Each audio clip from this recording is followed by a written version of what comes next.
All right, welcome back. This is Jesse Santiago from FMA. And I'm Mike Urban. All right, so our next topic today is how to prolong the longevity of your stick. So now, like, if you've been training a while, you say you've been hitting poles, you've been hitting tree trunks for solo training, or just in class, been hitting stick-to-stick contact constantly to the point where your stick starts to crack and shred.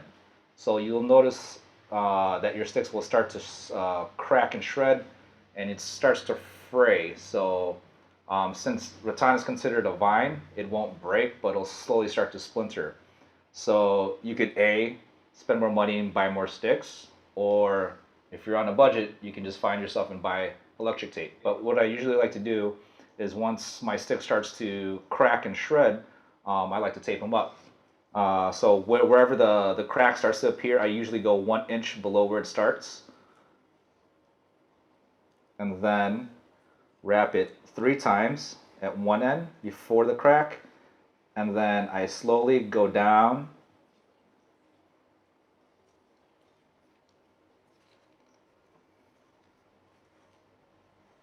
until the end of where the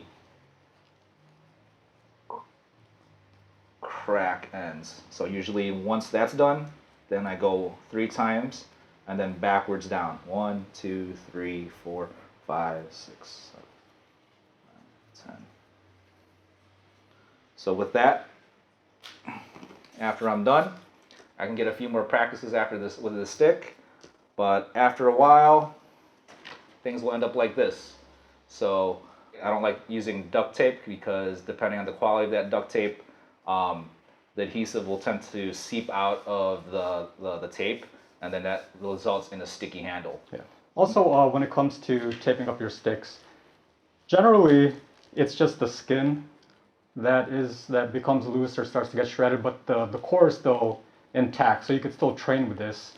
When your sticks start doing stuff like that, then that's a whole different story. Yeah. So tape can no longer, save this stick, for example. So yeah, I mean, once you start banging hard, things will fray and crack, and you could still get use out of the stick, but we'll leave that for the next episode. So if you have any questions, drop us a comment, or if you'd like to drop a comment saying how you would tape up your sticks to prolong the longevity of your rattan training stick, drop that below. Don't forget to like and subscribe. This is Jesse Santiago with FMA Pulse. And I'm Mike Urban. See you next week.